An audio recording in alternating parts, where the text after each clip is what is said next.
Hello friends, slate chalk and টকের আজকের নিবেদন বনফুলের লেখা একটি গল্প, নতুন সিংহ। এবার পুজো কবে ঠাম্মা?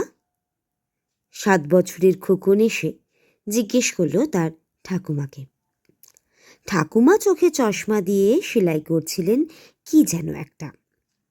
সেলাই থেকে চোখ না তুলেই জবাব দিলেন, এবার পুজো হবে না। হবে না? কেন? মা দুর্গা আসবেন না। আসবেন না? কেন? নিজের কানকে বিশ্বাস করতে পারছিল না খোকন। পুজোর সময় কত জামা কাপড় হবে, থিয়েটার হবে পাড়ায়। মা দুর্গা আসবেন না? তা কি হতে পারে কখনো? মা দুর্গা আসবেন না? বলো কি তুমি ঠাকুমা? কিসে চড়ে আসবেন তিনি? কেন? সিংহ চড়ে? মাংসর যা দাম আজকাল, সিংহ খাবে কি? মা দুর্গার অত পয়সা নেই। আমরা চাঁদা দেব সবাই তো। কত চাঁদা দিতে পারিস তোরা? মা দুর্গার সিংহ কি যে সে সিংহ? অনেক মাংস চাই তার। কত? অনেক। মা দুর্গা হলেন শক্তি, তাকে বয়ে আনে যে সিংহ, সে কি যে সে সিংহ? কিছুক্ষণ চোখ বড় বড় করে দাঁড়িয়ে থেকে খোকন বললে, মা দুর্গা এরোপ্লেনে আসতে পারেন না? না, সিংহ ছাড়া আর কিছুতে চড়েনি না। হতবম্ব হয়ে দাঁড়িয়ে রইল খোকন। মহা মুশকিল তো। খানিকক্ষণ দাঁড়িয়ে থেকে এক ছুটে চলে গেল সে পাশের ঘরে। ঠাকুমা মুখ টিপে হাসলেন একটু। আধ ঘন্টা পরে ফিরে এলো খোকন।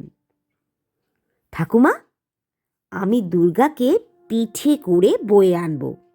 এই দেখো, সিংহ সেজেছি।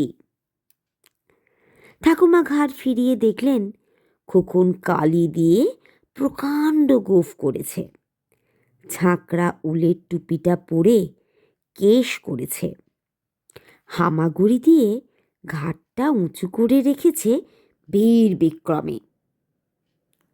ঠাকুমার সঙ্গে চোখাচোখি হতে খোকন বলে উঠল, গাক গাক গাক। হেসে ফেললেন ঠাকুমা।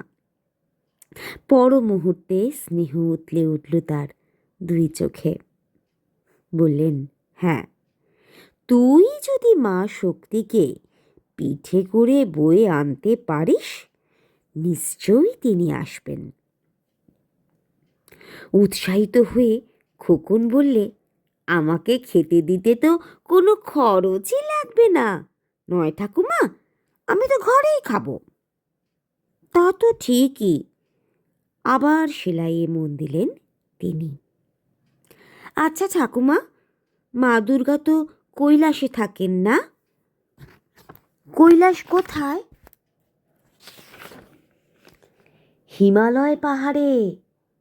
অনেক উঁচুতে? হ্যাঁ। অনেক উঁচুতে? হ্যাঁ।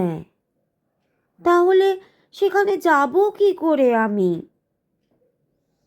ভেবেচিন্তে উপায় বার করলেই হবে একটা। এখন তুমি একটু শোও দেখি। নিজের পাশে টেনে নিয়ে শোয়ালেন তাকে। আচ্ছা ঠাকুমা,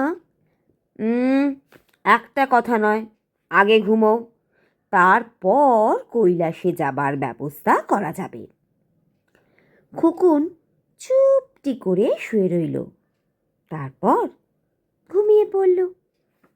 ঘুমিয়ে ঘুমিয়ে স্বপ্ন দেখল, পাহাড়ের পর পাহাড় পেরিয়ে, অরণ্যের পর অরণ্য পার হয়ে সে চলেছে মা দুর্গাকে আনতে। সত্যি যেন সিংহ হয়ে গেছে সে। ঘাড়ে গুজিয়েছে কিশোর, চোখে জ্বলছে আগুন, গায়ে হয়েছে অসীম শক্তি। অরণ্য পর্বত লাফিয়ে লাফিয়ে পার হয়ে যাচ্ছে সে। সামনে কোনো বাধা এলেই সিংহ গর্জনে ডাক ছাড়ছে, কাঁ কাঁ কাঁ।